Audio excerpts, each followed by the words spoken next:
एक कुळाचे स्वामी आणि मी त्यांचा केवळ एक दास म्हणून इथे माझी शब्दसेवा समर्पित करण्यासाठी येथे आले.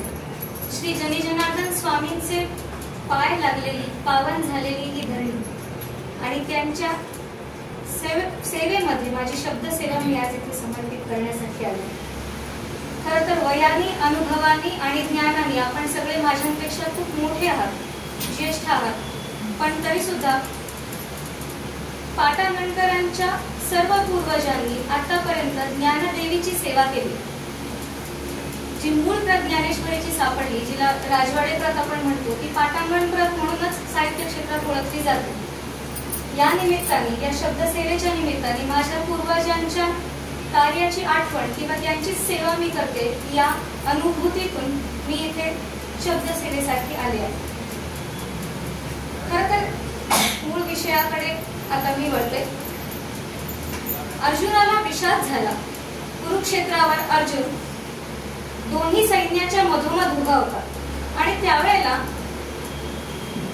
श्रीकृष्णाने गीता सांगितली. या गीतेवर अनेक भाष्य झाले, वेगवेगळ्या प्रकारच्या टीका झाल्या, वेगवेगळ्या प्रकारचे ग्रंथ झाले. मग ज्ञानेश्वरीच का महत्वाची? तर कवी मन हे भाव वेचणारं असतं. अर्जुनाच्या मनात विषाद निर्माण झाला होता आणि या मनाच्या अंगाने आज आपण ज्ञानेश्वरीचा विचार करणार आहोत. अर्जुन विषाद योगामध्ये लक्षात आलं की त्याच्या मनावर परिणाम झाला, त्याच्या मनावर तो विषादाचा परिणाम झाला आणि मग त्याच्यामध्ये निराशा निर्माण झाली. मग या हताश अर्जुनाच्या मनाला हळुवारपणे श्रीकृष्णाने वरती आणलं आणि तो हळुवार भाव, हा भाव फक्त भावार्थ दीपिकेतच टिकलाय, म्हणून ज्ञानेश्वरी ही बाकीच्या ग्रंथांपेक्षा श्रेष्ठ मानली जाऊ शकते. आपण या अंगाने आज विचार करणार आहोत की विषादापासून ते योगापर्यंत या मनस्तरावर काय काय प्रकारचे बदल होतात. मानसिक अंगाने आपण आज या भावार्थ दीपिकेचा विचार करणार आहोत. सुरुवातीलाच ज्ञानेश्वर माऊली ओम नमोजी आद्या वेद प्रतिपाद्या जय जय स्वसंवेद्या आत्मरूपा असं म्हणतात. इथे स्वसंवेद्या असं म्हणताना ही संवेदना त्यांनी स्पष्ट केली आहे. जेव्हा एखादा कवी काव्य लिहितो तेव्हा ती संवेदना, सहवेदना किंवा परकाया प्रवेश या स्तरावर लिहिली जाते. संवेदना स्वतःची, सहवेदना म्हणजे इतराचं दुःख जाणणं आणि परकाया प्रवेश म्हणजे इतरांची वेदना ही आपलीच आहे असं मानून जे शब्द येतात त्याला परकाया प्रवेश म्हणतो. या अंगाने हे संवेद्य काव्य लिहिणारे ज्ञानेश्वर माऊली हे आद्य कवीच म्हणावे लागतील. ज्ञानेश्वर माऊलींनी सुरुवातीलाच यामध्ये स्पष्टीकरण दिलंय की जैसे शारदीची ये चंद्रकळे माझी अमृतकण पोवळे ते वेचिते मने मवाळे चकोर तलगे. तुम्ही इतकं मवाळ मन करा, इतकं हळुवार मन करा की शरदाचं चांदणं टिपताना जसे चकोराचे पिल्ले असतात त्याप्रमाणे ते हळुवार झालं पाहिजे. अर्जुनाचं मन तितकंच हळवं, त्याला तितक्याच हळव्या पद्धतीने प्रेमाने लालन करणारा आणि त्याचं समाधान करणारा श्रीकृष्ण तरकट माणसाला कसा कळेल? त्याच्यासाठी तुम्हाला त्या भावनेपर्यंत पोहोचावं लागेल, तेव्हा तुम्हाला ही भावार्थ दीपिका समजेल.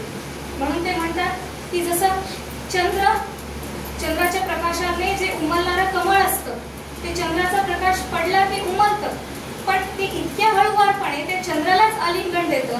असं माऊलीने तिथे संदर्भ दिलाय की इतक्या हळुवारपणे आपण हे श्रवण केलं पाहिजे. जसं एखादा भुंगा असतो आणि तो कमल दलातला परागकण घेतो, पण तो पराग घेताना त्या कमळाच्या पाकळ्यांना देखील ते कळत नाही. इतक्या हळुवारपणे आपण ते श्रवण केलं तर तो भाव आपल्या मनाच्या लहरीमध्ये जाईल. विषाद फक्त अर्जुनालाच झाला असं नाही, आपल्या दररोजच्या क्षणाला आपल्याही मनात कायम विषाद असतात. कुठले ना कुठले तरी दुःख आपल्या मनात असतातच. मग ही ज्ञानेश्वरी आपल्याला कधी उपयोगाची असेल तर ती फक्त पारायण करा किंवा वाचून घ्या याच्याने नाही. जेव्हा आपण त्याला मनाच्या स्तरावर बघू, जेव्हा त्याला आपण अनुभव पद्धतीने अनुभूतीच्या माध्यमातून बघू, तेव्हा ही आपल्यापर्यंत पोहोचेल. काहा आकुल ठाओ न सांडिता अलिंगीजे चंद्रू प्रकटता हा अनुरागू भोगिता कुमुदिनी जाणे. जसं चंद्रप्रकाशाने कमळ उमलतं आणि त्या अलगद प्रकाशाने तो अलगदपणे आपली जागा न सोडता त्या चंद्राला आलिंगन देतो. फार सुंदर वर्णन केले. तितक्या अलगदपणे तुम्ही ही भावार्थ दीपिका जर स्मरण केली किंवा अनुभवली तर आपण आपली जागा न सोडता भगवंताच्या त्या रूपाला आलिंगन देण्यास प्राप्त होईल असं त्यांना म्हणायचं. एकीकडे धृतराष्ट्राचं पण मन दाखवलं, म्हणजे पात्र मन आणि अपात्र मन असं आपण या ठिकाणी म्हणू शकतो की तेच ज्ञान आहे. पण जेव्हा कुपात्री जातं त्यावेळेला ते कुठे जातं आणि जेव्हा सत्पात्री जातं त्यावेळेला ते कुठे जातं. एक धृतराष्ट्राचं मन आहे ते पण या सगळ्या मोहात अडकले आणि एक अर्जुनाचं मन आहे ते तत्कालिक मोहात अडकले. तिथे गेल्यानंतर जेव्हा कुरुक्षेत्रावर अर्जुनाने बघितलं आणि त्याच्या मनात आलं की समोर उभे असलेले सगळे माझे आप्तेष्ट आहेत, यांच्यासाठी मी राज्य कमवणार होतो, यांच्यासाठी मी पैसा कमवणार होतो, यांच्यासाठी मला राज्य हवं होतं, मी यांनाच मारून मी काय प्राप्त करून घेणार आहे. त्या राज्याचा अभिलाषी मी नाही, त्याचा लोभी मी नाही, मग मी आता का मारावं. आणि हे सगळे माझेच दिसतात, माझेच आजोबा आहेत, माझेच पुतणे आहेत, माझेच मावसे आहेत, माझेच चुलते आहेत, ज्यांच्यासाठी हे सगळं अर्जित करायचं त्यांनाच मारून का कमवायचं असा प्रश्न अर्जुनाच्या मनात उपस्थित होतो.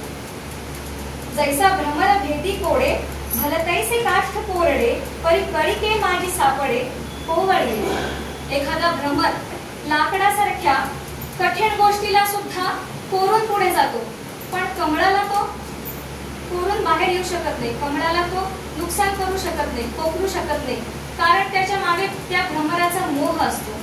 म्हणून अर्जुन जरी जगज्जेता अर्जुन होता, शिव शंकराला सुद्धा हरवून त्याने पाशुपतास्त्र त्यांना शिवशंकराकडून मिळालं, पण अशा ठिकाणी आपल्या आप्तेष्टांना बघून त्याच्या हातातले शस्त्र गळाले, त्याचा प्राण गेला, निराशा आली, कारण इथे मोह झाला. आणि जसा भ्रमराला कमळावर मोह होता तसा अर्जुनाला त्याच्या आप्तांवरती मोह दिसू लागला आणि त्याच्यामुळे त्याची सगळी शस्त्र गळाली. आणि मग त्याच्या मनात प्रश्न आला की या कौरवा जरी वधावे तर युधिष्ठिराधिका का न वधावे. हे येर आघावे गोत्र जामूचे. जर धर्मराज पण गोत्रजच आहेत आणि दुर्योधन सुद्धा गोत्रजच आहे, दुर्योधनाधिकारी पण गोत्रजच आहेत, मग मी कुणालाही मारलं तरी या कुळाच्या कलंक म्हणतील सगळे मला. मी यासाठी लोक आपल्या वंशाची वृद्धी मागतात का की आपल्याच मुलांनी, आपल्याच पुत्रांनी, आपल्याच सगळ्या कुळाचा ऱ्हास करावा. आज भीष्माचार्यांना काय वाटत असेल असं त्याच्या मनात आलं की यासाठी त्यांनी मागितलं होतं का की आज अर्जुन उठून माझ्या सगळ्या कुळाचा ऱ्हास करेल, सगळ्या कुरुकुळाचा ऱ्हास करेल असा प्रश्न त्याच्या मनात उपस्थित झाला. आणि मला हे राज्याची लालसा नाही किंवा उपभोगाची इच्छा पण नाही, मग मी यांना का मारावं. यामुळे हताश, निराश आणि संभ्रमित झालेला अर्जुन इथे उभा आणि श्रीकृष्णाला प्रश्न पडतो की आणि हा तोच अर्जुन आहे ज्यांनी पक्षाच्या डोळ्या व्यतिरिक्त काहीच बघितलं नव्हतं. मग श्रीकृष्णाला लक्षात आलं की ही संभ्रमित अवस्था त्या अर्जुनाच्या मनस्थितीवर भ्रमाचा पडदा आला आणि हा भ्रमाचा पडदा दूर झाला पाहिजे. मग भगवान त्यांना उपदेश करतात की हे अर्जुना, तू हे सगळा विचार करतोय तो इंद्रियाधीन करतोय. सुख दुःख हे इंद्रियाधीन मनाला जाणवतात किंवा मन सुख दुःख का भोगतं, कारण मनुष्य इंद्रियाधीन आहे. जर तू इंद्रिया दृष्टीत मनाचा भाग बाजूला ठेवून याचा विचार केलास तर तू हे सुख दुःख भोगणार नाहीस. तू जेव्हा कर्म करताना विचार करशील की हे मी करतच नाहीये, हे माझं कर्तव्य आहे, पण मी माझ्या स्वार्थासाठी हे करत नाहीये किंवा मी माझा कपट नसलेल्या मनातून हे करतोय, स्वच्छ मनाने फक्त कर्तव्य म्हणून करतोय असं म्हणल्यानंतर तुझ्या मनाला किंवा तुझ्या कृतीला पापाचं लवलेश राहणार नाही. ठीक आहे की तू तुझ्याच कुळातल्या लोकांना तुझ्या समोर युद्धासाठी बघतोस, पण धर्म काय आणि आज तुझं क्षत्रिय म्हणून युद्धातून परत जाणं हे कर्तव्य नाहीये असं सांगत असताना श्रीकृष्ण म्हणतात की निष्कपटा हो आवाय उसिना घाई झुंजावे. हे असे काय सांगावे प्रत्यक्षावरी तू निष्कपटपणे याच्याकडे बघ. जेव्हा तू निष्कपटपणे आपलं विहित कर्म करशील तेव्हा तुला या कर्माचा दोष लागणार नाही. आणि जेव्हा तू सगळं कर्म मला अर्पण करशील, सगळं कर्म करताना तू हे मी करत नाहीये, माझ्या आतून परब्रह्म करतोय किंवा मी अकर्ताय, करता दुसराच कोणीतरी आहे हा भाव ठेवून जेव्हा करशील तेव्हा त्याचं पाप तुला लागणार नाही. आणि मग योग्याचंही तेच मर्म आहे अर्जुना समत्व चित्ताचे तेची सार जाणा योगाचे जेथ मन आणि बुद्धीचे ऐक्य आहे. कित्येक वेळेला असं होतं की आपलं मन एक गोष्ट सांगत असते आणि बुद्धी तिला विरोध करते किंवा बुद्धी दुसरीकडे सुचवत असते, पण मनाला मात्र ते कळत नाही. पण जेव्हा बुद्धी आणि मनाचं एकरूपीकरण होईल, ज्या वेळेला मनावर बुद्धीचा अंकुश असेल, सत्सद विवेक बुद्धीचा, आणि जेव्हा ते दोन्ही एकरूप होईल त्यावेळेला मात्र ते मन समतोल राखणारं असेल आणि त्याच्याकडून कुठलीही पापी कृती किंवा कुठल्याही कृत्याचं पाप हे निष्कपट त्या मनाला लागणार नाही, असं भगवंत इथे सांगतात. आणि अशी स्थिर बुद्धी त्याची होईल. मग ही स्थिर बुद्धी कशी ओळखावी? तर नाना दुःखी प्राप्ती जयासी उद्वेगो नाही चित्ती आणि सुखाची या आरती आड पाहिजे ना. जी कितीही दुःखाची प्राप्ती असली तरी पण जी सुखानेही पुरळून जात नाही आणि दुःखाने सुद्धा उद्विग्न होत नाही. जे मन किंवा जी बुद्धी दोन्ही गोष्टींमध्ये स्थिर असते ती बुद्धी स्थिर बुद्धी म्हणायला लागेल.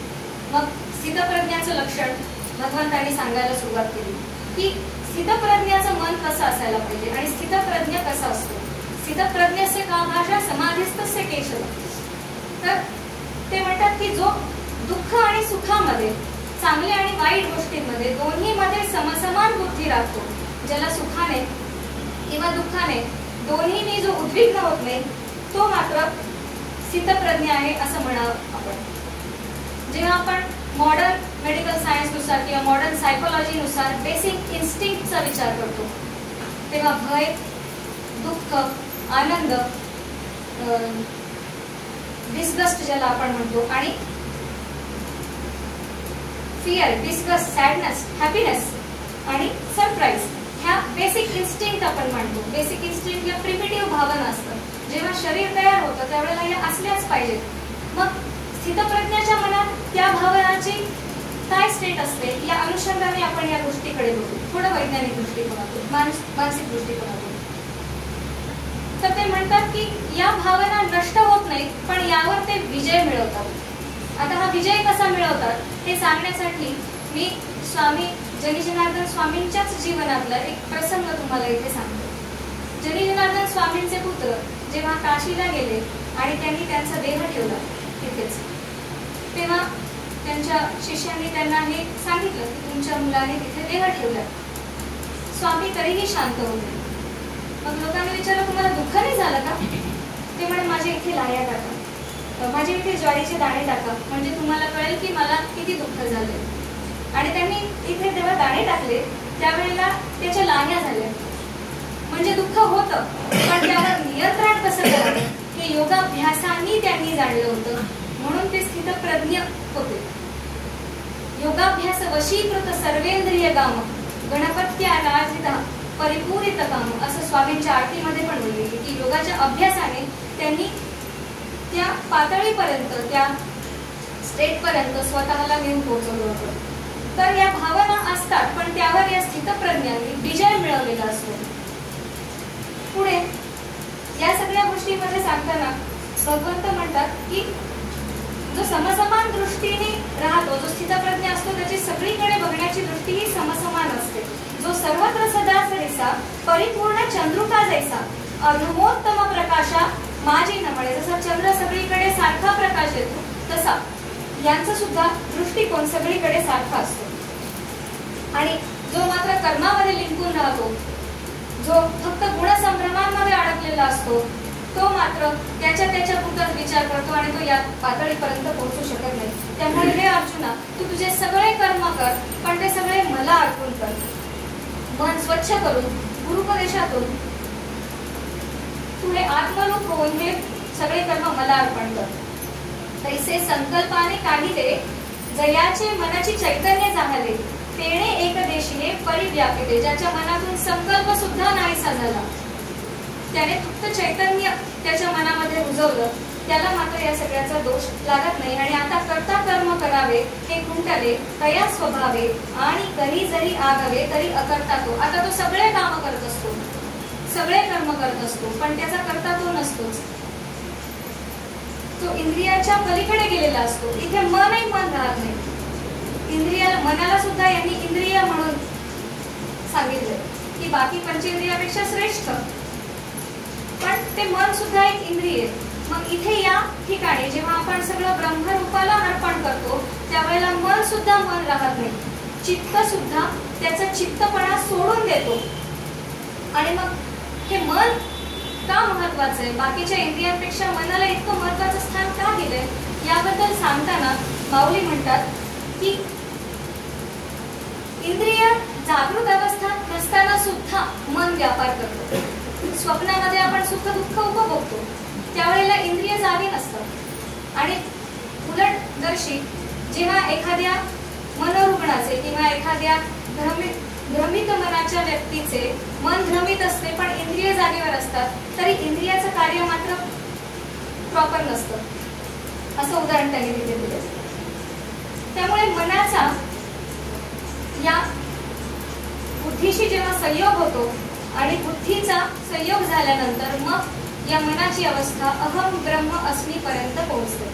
म्हणून सर्वत्र सदा समान जे आपणाची अद्वय ब्रह्म हे संपूर्ण जाणेवर्ण समदृष्टीचे. आणि जेव्हा असं मन समदृष्टीला येतं त्यानंतर मग तुला कुठल्याही प्रकारचा दोष लागत नाही. जेव्हा हे मन शुद्धीकडे जातं म्हणजे जी विषयापासून हिरतले चित्ती आपुले आपण जितिले ते निश्चित जेथ सुटले चेती चिना. आणि जेव्हा अशा अवस्थेपर्यंत तुझं मन जाईल की आता वेगळेपण नाहीये माझं आणि ईश्वराचं, वेगळेपण नाहीये, मनाचं मनादृष्टीत पण सुद्धा नष्ट झाले आणि मन त्याच्या रूपापासून सुद्धा वेगळं झाले, अशा वेळेला चित्ताचा पालट होऊन वृत्त्यंतर प्रकाश होतो. वृत्त्यंतर प्रकाश म्हणजे काय, तर एखादा व्यक्ती आहे त्याला एखाद्या गोष्टीचं भय वाटतं, समजा विनाकारण भय, अकारण भय. विमानात बसलं की कोणाला तरी धडधड होतं. विमानात बसले 10 विमानापैकी एखाद्याचा अपघात कधीतरी झाला असेल, पण म्हणून सगळे विमानाचे अपघात होतात का? नाही, पण ते भय आपल्या मनात असतं. कारण याच्या आधीच्या कधीतरी कुठल्या तरी अनुभवावरून आपल्या मनात तो पूर्वग्रह बसलेला असतो की कोणीतरी अमुक तमुक गेला होता, विमानाचा अपघात झाला आणि ती भीती आपल्या मनात राहिली. पण हा प्रसंग आपण विसरून जातो. हा प्रसंग चित्ताच्या खाली डोहामध्ये साचून राहतो आणि मग पुढे जाऊन आपण तो प्रसंग विसरतो, पण त्याचा परिणाम ते चित्तावर लागतो. याला म्हणतात मेटासायकोलॉजी. जेव्हा आपण मानसोपचार तज्ञाकडे जातो तेव्हा तो या मेटासायकोलॉजी पर्यंत आधी पोहोचतो की नेमकं काय झालं होतं, याला भीती का वाटते, आणि त्या मेटासायकोलॉजी पासून मग त्याची ट्रीटमेंट सुरू करतो. मग या चित्ताच्या सुरुवातीला जे आपल्यामध्ये पूर्वग्रह बसले, मनाचं मन पण नाहीसं झालं म्हणजे काय, त्याच्यामध्ये आधीचे असलेले संभ्रम सगळे नाहीसे झाले. म्हणजे आता यावेळेला जेव्हा चित्त आपल्याला बदलायचं असतं त्यावेळेला 2 उपाय असतात. एक चित्ताचा पालट आणि दुसरा चित्ताचा नाश. चित्ताचा नाश केला तर माणसाचं व्यक्तित्व शिल्लक राहणार नाही, हा उपाय नाहीये. मग चित्ताचा पालट कसा करतात, तर जे पहिले आपले अनुभव आहेत त्याला हळूहळू बदलून त्याच्यामध्ये नव्याने दुसऱ्या अनुभवाला त्या ठिकाणी रुजवून त्याला म्हणतात वृत्त्यंतर प्रकाश. आणि हा वृत्त्यंतर प्रकाश एकदा त्या ठिकाणी आल्यानंतर पुन्हा तिथे अंधाराला जागा उरते. वृत्त्यंतर प्रकाशाला अंधार कसा राहील, पुन्हा तिथे संभ्रम अवस्था येत नाही. आणि मग भगवंत सांगतात की जेव्हा एकदा असं मन आपण चित्त जिंकलं त्यानंतर मात्र तिथे ते निश्चित जेथ सुटले चेतीचिना. पुन्हा ते त्या वृत्तींना थारा देत नाही, पुन्हा त्या वृत्तींच्या पलीकडे पाठीमागे वळून जात नाही. आणि मग योगाच्या अवस्थेमध्ये सर्व योग्यांच्या अवस्थेमध्ये हे मन पण विरून जातं. तैसे मन येथ मुद्दल जाय मग अहम भावाधिके के आहे म्हणून शरीराची ब्रह्म होय अनुभवितो. हे इतकं अवघड तत्वज्ञान आहे, योग मार्गातलं तत्वज्ञान, पण तरी सुद्धा माऊली म्हणतात की हे तत्वज्ञान योगशास्त्रातलं जरी असलं तरी तू मृदू भावनेने नाही. आता इतकं अवघड तत्वज्ञान भावाच्या स्तरावर समजून घेणं खूप अवघड आहे.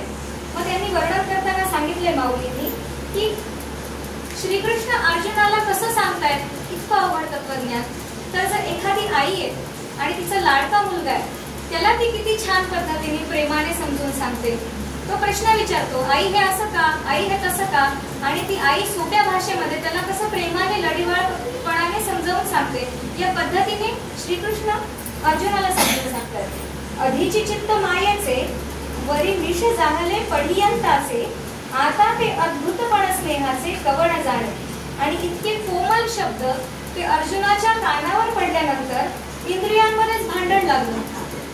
कारण आता इथे इंद्रियांचं इंद्रिय पण गेलं. रसना म्हणजे जिभेचा रसग्रहण हा विषय होता, पण इंद्रियांनी त्यांचं इंद्रिय पण सोडल्यामुळे जीभ, कान, नाक, डोळे यांच्यामधलं वेगळे पण गेलं. आणि सगळेजण म्हणाले की हा माझ्या विषयाची, मला रसग्रहण करायचंय. कानांना जिभा फुटल्या आणि रसग्रहण करायला कान आणि जिभेमध्येच भांडण लागलं. डोळे म्हणतायत नाही नाही मला हे रसग्रहण करायचंय, नाक म्हणताय नाही नाही हे मला रसग्रहण करायचंय, असं म्हणून इंद्रियांमध्येच भांडण लागलं. आणि माऊली खूप छान वर्णन करतात की शब्दाच्या वरची टरफलं काढावी. हे सगळं ज्ञान, हे शाब्दिक ज्ञान, याच्यावरची जेव्हा टरफलं निघतील आणि अनुभव म्हणून आतलं ब्रह्म आपल्या हाताला येईल, म्हणजे हे पुन्हा मनाच्या स्तरावर. हा अनुभव जोपर्यंत शब्दाचं टरकल आपण काढणार नाही तोपर्यंत आपल्याला कळणार नाही, हे माऊलींना इथे सांगायचं. आणि हे करण्यासाठी मात्र आपलंही मन तेवढं हळूवार झालं पाहिजे जितकं त्या बाळाचं मन आईला प्रश्न विचारताना असतं, असं माऊली इथे सांगतात.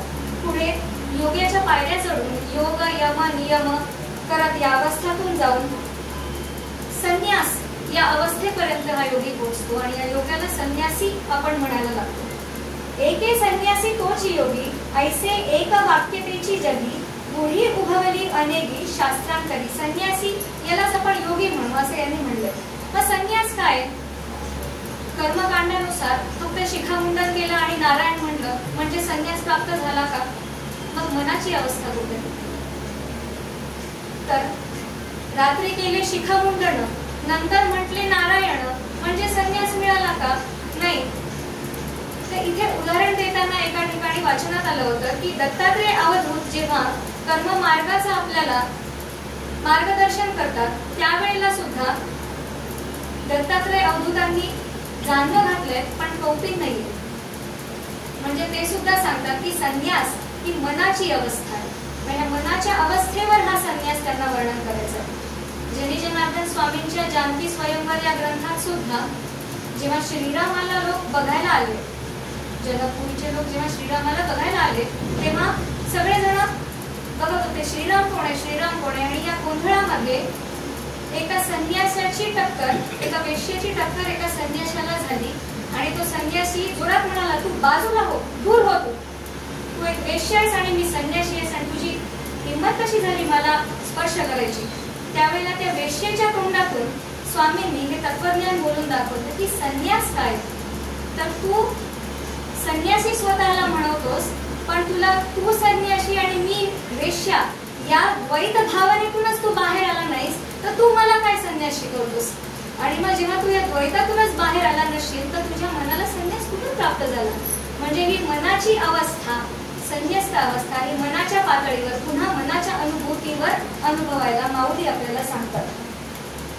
मग योगाच्या पायऱ्या चढून हा योगी समाधी अवस्थेपर्यंत पोहोचतो. इथे माऊली म्हणतात की प्रवृत्तीतून सुरू झालेला हा प्रवास, कारण मला ब्रह्मज्ञान पाहिजे ही इच्छा म्हणजे प्रवृत्ती, पुन्हा निवृत्तीपर्यंत येऊन संपतो. प्रवृत्ती रूपी या झाडाला निवृत्तीचे अनेक फळं लागायला लागतात.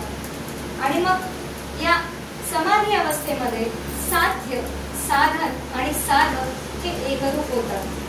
कुठलीही गोष्ट त्रिपुटीमध्ये आपण त्रिपुटी या संकल्पनेमध्ये ही गोष्ट बघतो. ध्याता, ध्यान, ध्येय, साध्य, साधक आणि साधक. ध्याता किंवा साधक हा भक्त, ध्यान हे त्याचं साधन आणि परमेश्वर हे त्याचं साध्य किंवा त्याचं ध्येय. मग जेव्हा या साधनाची, साधकाची आणि ध्येयाचं एकरूपीकरण होतं, जेव्हा तिन्ही वेगळं राहत नाही तेव्हा ती समाधी अवस्था इथपर्यंत पोहोचते. मग पुढे माऊली म्हणतात की देव माझा माझा माझा हा ध्यास घेत घेत मी देवाचा कधी होतो हे कळत नाही. इथल्या अवस्थेपर्यंत या तिन्ही त्रिपुटीचं एकीकरण होतं आणि द्वैताला अद्वैताची मिठी पडावी अशी अवस्था होते. जेथ पुढीला पैसू पारुखे मागील स्मरावे ते ठाके ऐसिये सारिसिये भूमिके समाधी राही.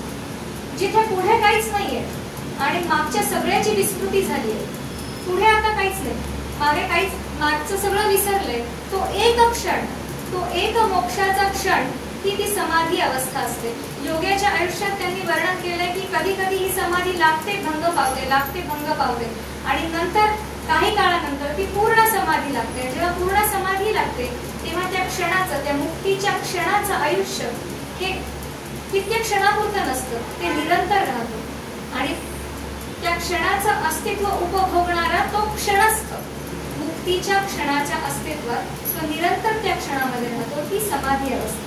व या समाधी अवस्थेचे वर्णन करताना यांनी या समाधी अवस्थेतील मनाच्या अवस्थेवर आपण घेऊन येऊ की मनाची अवस्था काय असते या वेळेला. तर त्यांनी निर्वात पोकळीमधला दिवा अशी या समाधी अवस्थेतल्या मनाला उपमा दिली माऊलींनी. निर्वात पोकळीतला दिवा म्हणजे काय, तर दिवा जळण्यासाठी बाहेरून आपल्याला वायू लागतो.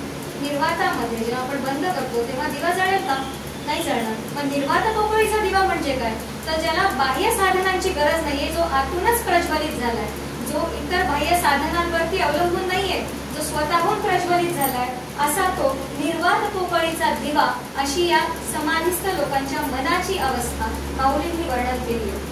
जिथे आपण स्वामी विवेकानंदांचं पण इथे एक उदाहरण देऊ शकतो की स्वामी विवेकानंदांनी आत्मा स्वरूप म्हणजे मनामध्ये स्थित असलेल्या परमात्म्याची व्याख्या करताना there in the ignorant heart where I dwell by the grace of my mercy I am the knowledge that brilliant lamp dispelling its darkness. त्या अज्ञानरूपी हृदयाच्या आत मी वास करतो माझ्या दयेच्या जोडावर. मीच तो प्रकाश आहे जो या मनाचा अंधकार दूर करतो. स्वयंप्रकाशी प्रकाश, याला बाहेरून कुठल्याही साधनाची ठेवत राहण्यासाठी गरज नसते.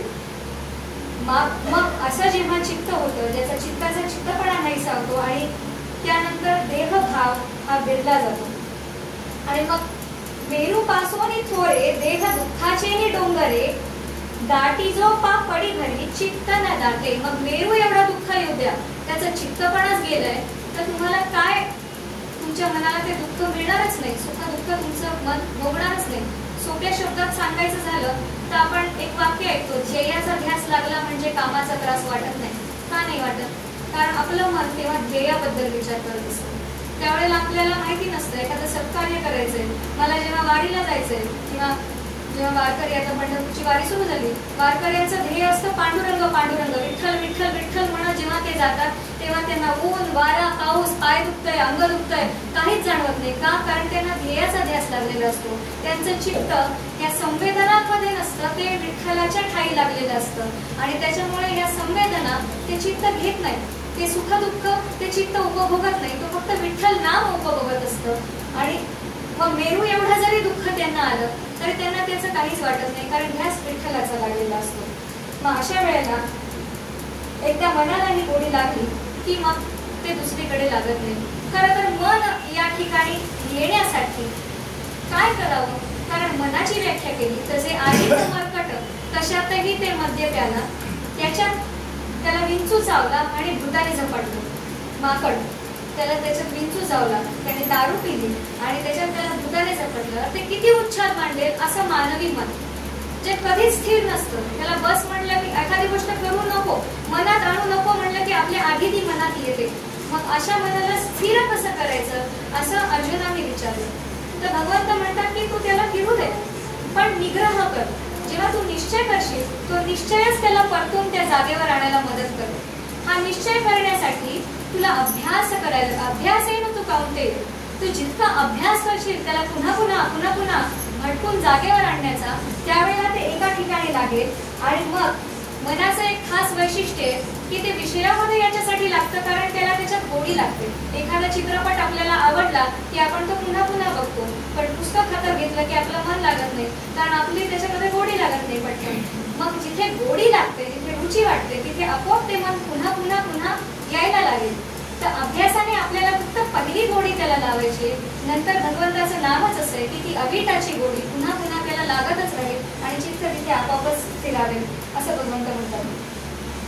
मग पुढे आकाशी दिसे दुसरे ते अभ्र जई दिवे ते गगनाची का भरे विश्व जैसे. आणि मग असं निग्रहाने जेव्हा हे ज्याच्यामध्ये मन स्थिर होतं त्यावेळेला मग त्याच्यामध्ये जसं आकाशामध्ये ढग येतात आणि आपण बाकीचं काही बघू शकत नाही, पण निरभ्र आकाश जेव्हा होतं त्याच्यामधले सगळ्या गोष्टी नष्ट होतात, मेघ नाहीसे होतात, तेव्हा मात्र आपल्याला सगळीकडे आकाश दिसायला लागतं, निरभ्र आकाश दिसायला लागतं. तसं ढग दूर झाल्यानंतर स्वच्छ पाण्यामध्ये जसं चंद्राचं प्रतिबिंब पडतं तसं या निरभ्र आकाशामध्ये आपल्याला ब्रह्म दिसायला लागतं, या निरभ्र मनामध्ये आपल्याला ब्रह्म दिसायला लागतं. स्वच्छ पाण्यात पडलेल्या चंद्राचं प्रतिबिंब हे चंद्रासारखंच असतं, म्हणजे तो चंद्रच आपल्याला पाण्यामध्ये दिसतो, कारण पाणी स्वच्छ असतं. मग जेव्हा अशा स्थितीला मनुष्य किंवा योगी जातात त्यावेळेला भगवंताचं निर्गुण निराकार मन हे त्याच्यामध्ये परावर्तित होतं. म्हणजे भगवंताचं आणि भक्ताचं मन इथे अनुरूप दिसायला लागतं, सारखे दिसायला लागतं. भक्त आणि भगवंताचं मन एकरूप होतं आणि असं एकरूप मन झाल्यानंतर तो भक्त देहामध्ये जरी असला तरी सुद्धा भगवंताच्या योग्यतेचा होतो, असं इथे पुढे म्हणलंय. प्रशांत मनसं येन योगिनं सुखमुत्तमं उपैति शांत रजसं ब्रह्म भूतम कल्मषम. असं शांत मन मग योग्याला यापेक्षा दुसरं मोठं सुख दुसरं कुठं मिळत नाही. मग अशी अवस्था प्राप्त होण्यासाठी मी काय करायचं, कारण योग तर सर्वांना शक्य नाहीये. मग भगवंत म्हणतात की जरी योग अवघड असला, कठीण असला आणि हा सर्वसामान्यांना शक्य नसला तर आपली मनाची अवस्था तिथपर्यंत येण्यासाठी तू सर्व कार्य मला समर्पित कर, माझ्या ठिकाणी भक्ती ठेव आणि मला हे सर्व चित्तबुद्धी मला अर्पण कर. जरी पूर्ण वेळ तू या गोष्टी मला अर्पण करू शकला नाहीस तरी किमान दिवसातील काही वेळ तू माझ्या भजनात घाल, किमान तेवढ्या वेळासाठी तरी तुला या जगापासून विरक्ती मिळेल आणि तू या शुद्ध मनापर्यंत जाऊन पोहोचशील. जसं हळूहळू तू याचा अभ्यास करशील, हाच अभ्यास योग्य असं समज, आणि हळूहळू तू याचा अभ्यास करशील त्यावेळेला शरदामध्ये जशा नद्यांचं पाणी ओसरू लागतं किंवा पौर्णिमेपासून अमावस्येपर्यंत चंद्रबिंब हळूहळू हळूहळू कमी होत चंद्रबिंब पूर्ण नष्ट होतं, तसे तुझ्या मनातले संकल्प विकल्प आणि भ्रम आपोआप कमी होईल आणि तू मला येऊन मिळशील. अर्जुना हा ठावोवरी जो सोहम भावो सरोवरी तो द्वैताच्या पैलतेने निघो सरला. आता मनाची अवस्था अहम पासून सोहम पर्यंत जायला लागेल. जेव्हा तू मी ब्रह्म आहे, king of the Lord and you will be the God, असं स्वामी विवेकानंद पण म्हणतात. जेव्हा तू सगळं काही मन बुद्धी चित्त सगळं परमेश्वराला अर्पण करशील त्यावेळेला अहमचा सोहम व्हायला लागेल आणि मनाचा विस्तार हा विश्वात्मा आत्मापासून विश्वात्मापर्यंत व्हायला लागेल आणि मग हे विश्वचे माझे घर पर्यंत आपलं मन विस्तारत जाईल. मॉडर्न सायकोलॉजी सुद्धा उत्क्रांतीमध्ये मनाच्या उत्क्रांतीमध्ये मी स्वतः, मग कुटुंब, मग समूह, मग समाज आणि मग विश्व या उत्क्रांतीच्या सिद्धांतावरच मनाची उत्क्रांती सांगतो. हाच सिद्धांत इथं माऊलींनी सांगितलाय की मी पासून आपण विस्तारत विस्तारत विस्तारत जाऊन अहम पासून सोहम पर्यंत जातो आणि माझ्या आत्म्याचा विश्वात्मा होतो आणि म्हणून संत मागणं मागताना स्वतःसाठी नाही विश्वात्मक देवाला मागतात. इथपर्यंत आपण पोहोचतो. विषादापासून सुरू झालेला हा प्रवास मूळ हा मुद्दा होता की अर्जुनाच्या मनात जो विषाद झाला तिथून सुरू झालेल्या त्याच्या मनाचा हा प्रवास हळूहळू हळूहळू मनामध्ये जे बदल होत होत होत उपदेशानंतर योग्यापर्यंत कसा आला, योग्यापासून समाधीपर्यंत कसा आला, समाधीनंतर तो चिरंतन समाधी म्हणजे नुसती समाधी आणि नंतर चिरकाल टिकणारी समाधी इथपर्यंत कसा आला. मग ही समाधी योग्याची आत्म केंद्री होती, ती नंतर विस्तारत जाऊन विश्वात्मक कशी झाली आणि या योग्याचा संत कसा झाला इथपर्यंतचा हा मनाच्या पातळीवर घडणारा बदल हा भावार्थ दीपिकेशिवाय दुसरं कोण टिकू शकेल. या तर्काच्या पातळीवर जर आपण विवेचन करायला गेलं तर ही गोष्ट आपल्याला कधीच कळणार नाही, कारण तर्क आपल्या बुद्धीला कुठलं मापनच नाहीये की आपण कुठे हा प्रश्न रोज आपल्या समोर येतो. जेव्हा आपल्याला आपल्या आयुष्यात हे रुजवायचं असतं तेव्हा मी कुठे हे आपण मनाच्या पातळीवरच बघू शकतो की मी आता कुठे आणि मला काय करायचं, माझ्या मनाच्या स्तरावर काय बदल होत आहेत. हे जोपर्यंत आपण या भावाच्या स्तरावर येऊन सूक्ष्मपणे अंधपणाने बघणार नाही तोपर्यंत आपल्याला कळणार नाही आणि म्हणून मुक्तीच्या प्राप्तीचा आपला मार्ग सुलभ होईल. म्हणूनच नामदेव महाराज असं म्हणतात की नामा म्हणे ग्रंथ एक श्रेष्ठ ज्ञान देवी एक तरी ओवी अनुभवावी. अनुभूतीच्या पातळीवर ही ज्ञानेश्वरीतली ओवी आपण सगळ्यांनी अनुभवावी. माझ्या अल्पमतीला जितकं मला या विषयाला सांगता आलं किंवा मला जेवढं आकलन झालं तितकं मी सांगण्याचा प्रयत्न केला. तर काही चूक असेल तर तुम्ही लहान समजून माफ करावी. आणि माझी शब्द सेवा म्हणून ही खरं जनी जनार्दन स्वामींची सेवा आणि पाटाणकरांच्या त्या सगळ्या पूर्वजांची ही सेवाच आहे. कारण ज्यांनी ज्ञानदेवीला इथपर्यंत स्थान मिळवलं, पाटाणकर म्हणून तिला स्थान दिलं आणि ज्ञानेश्वर माऊलींची ही सेवा सगळ्यांसमोर सांगते.